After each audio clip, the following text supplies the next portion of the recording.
क्रोधी मन को कैसे शांत करूं? क्रोध का मूल काम है।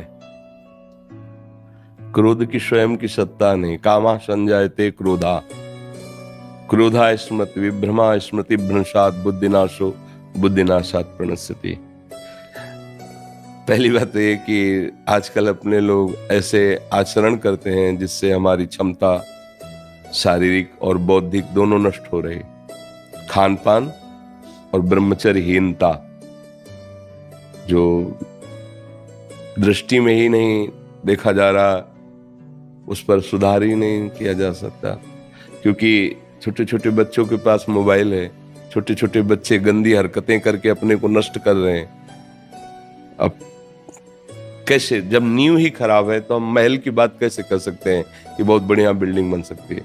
अगर संयम से रहा जाए, गृहस्थ भी ब्याह भी हो जाए तो भी संयम से रहा जाए, खान पान पवित्र किया जाए और प्रभु का नाम जप किया जाए, तो हमारी निर्णायक गलत है। हमें क्रोध कब आता है?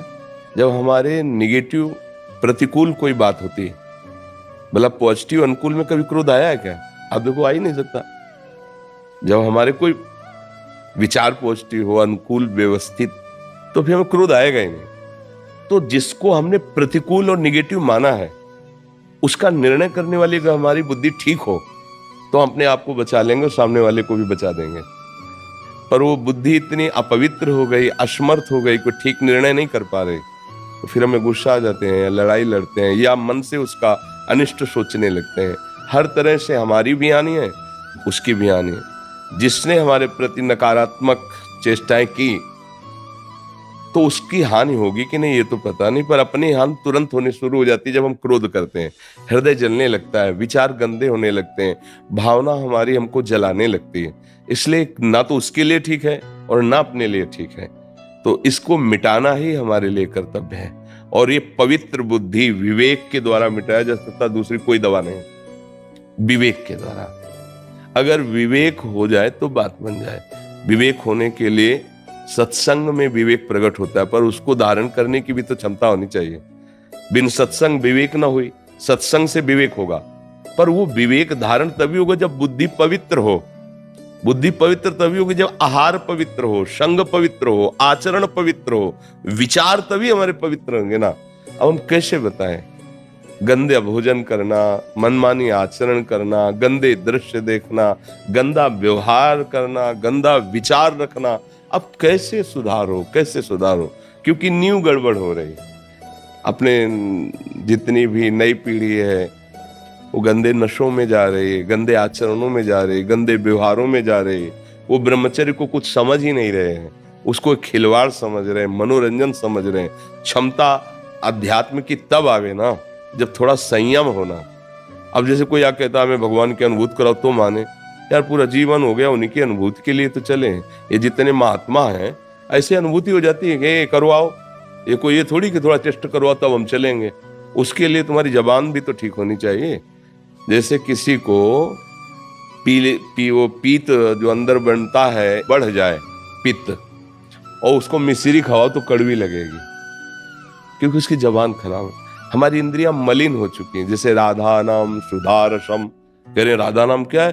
बोले अमृत रस है, प्रेमामृत भरा हुआ, पर हमें अच्छा नहीं लग रहा, नहीं वो स्वाद आ रहा। जबान खराब है, हमारी रसेंद्री खराब हो चुकी है, हमारी वाकेंद्री दूषित हो चुकी है। राधा बोलते ही एक अलौकिकता है कि हृदय में एकदम रोमांच होने, ज्यादा तो फिर अश्रु गिरने लगे, विवस्ता, प्रेम विवस्ता आ जाएगी। जब भरत जी चित्रकूट जा रहे हैं, श्या राम कह के लंबी सांस लेते हैं, पूरा चित्रकूट प्रेममय हो जाता है। महाप्रभु चैतन्य देव, हे प्राणनाथ कृष्ण, जाओ, वायुमंडल पूरा कृष्णमय हो जाता।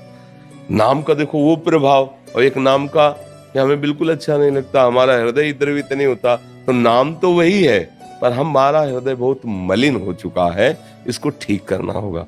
तो थोड़ा ब्रह्मचर्य पर ध्यान दो, आहार शुद्ध रखो, गंदे लोगों का संग न करो और नाम जप करो, तो आपकी बुद्धि में विवेक आने लगेगा, क्षमता आने लगेगी उसको काटने की। काट दिया तो बात बन जाएगी। अब नहीं काटा तो फिर उसको काट दोगे। लड़ाई झगड़ा, गाली गुप्ता, ये सब यही तो हो रहा है। नाक में गुस्सा रखा है, नाक में जरा सा छू गया तो पीट देगा, वो गाली दे देगा। ये नहीं समझ रहा भीड़ है, धक्का लगा होगा, जिससे छुआ है वो भी असमर्थ है, भीड़ में उसको धक्का लगी, उससे हमारे द्वारा लगी, कोई बात नहीं। अगर लग भी जाए अपने, कोई बात नहीं, कोई बात नहीं, आप आराम से। तब लगेगा कि हाँ मनुष्यता है इसमें। तो अपने को आगे बढ़ना है तो आहार ठीक करो, कोई ऐसे गंदे पदार्थ नशे वाले मत लो। अब जैसे शराब पी ले, फिर सोचे क्रोध ना आवे, शराब पी लेने पर अहम इतना बढ़ जाता है, अब अहंकार बढ़ चुका है, तो सारे दोस्त उसमें बैठे हुए हैं, अब आप जरा सा छेड़ दोगे तो फिर लड़ाई झगड़ा शुरू। तो अब वो बुद्धि जिसने शराब पी है, क्या कभी वो ठीक निर्णय कर पाएगी ना पीने पर भी? क्योंकि मलिन तो हो गई ना। अब जो मांस खाई हुई हिंसक वृत्ति प्रकट करने वाला भोजन है, भले आपने हिंसा नहीं की, लेकिन उसकी हिंसा हुई है, उसमें आप सहयोगी हैं क्योंकि आप खा रहे हैं, तो आपकी बुद्धि क्या करेगी? हिंसक बनेगी, उसमें क्रूरता आएगी, निर्दयता आएगी। आप गंदे आचरण कर रहे हैं, व्यभिचार आदि दोष, आपकी बुद्धि एकदम घृणित मलिन हो जाएगी।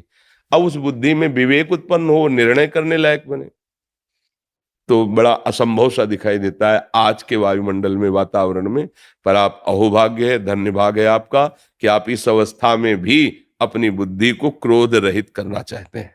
तो नाम जप करो, अच्छा आहार करो, और जब कभी कोई क्रोध दिलाने वाली बात आवे तो निश्चित समझो आपके किसी पाप का नाश करने के लिए वो भगवान लीला रचे, चुपचाप बचा के निकल जाओ, अपने को भी और सामने वाले को भी।